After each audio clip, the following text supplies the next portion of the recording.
Hello guys, for today's story na detay parcel ni abot to.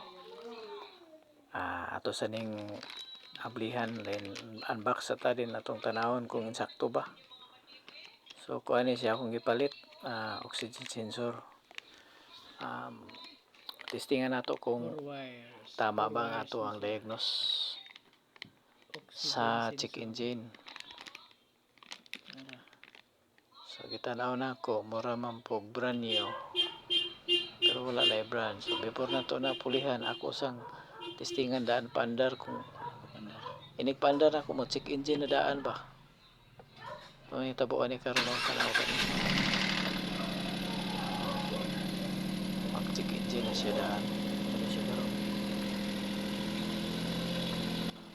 Masuta ginato ning atong panghula-hula ani kinahanglan ato sa nin siyang i-reset ning iyahang check engine gamiton nato ning bulang crystal kini. So mo ni guys, ato na ning tanggalo ning iyahang daan ng oxygen sensor na dili silalom sa lingkuranan. Mo ni siya. I-reset na ako daan kay para matestingan ako inig taod sa bag-o nga sensor kung okay na ba siya, di ba siya mogawas ang iyang check engine kay so wala na ilangan na gipulihan na nato automatic green na iyang color siyang wire. So mo ning ganina guys, mo ning gipulihan ako color blue na siya. Medyo lisod-lisod po na siya tangtangon pero okay ra. So review lang, mao na din siya itong gitahod kanina kulay green.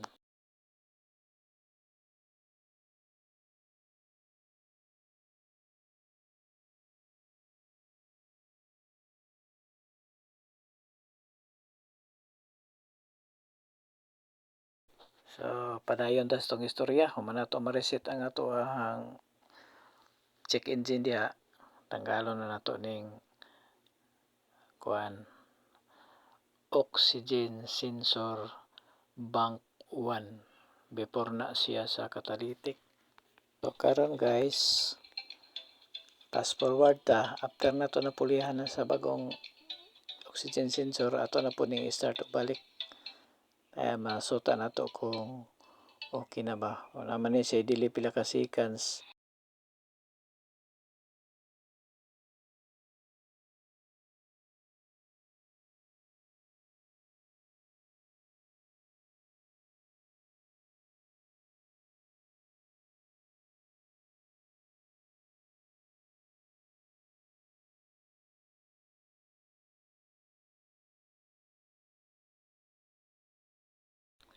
So mao ni siya no kay ni successful man ta karon sa ato ang gibo.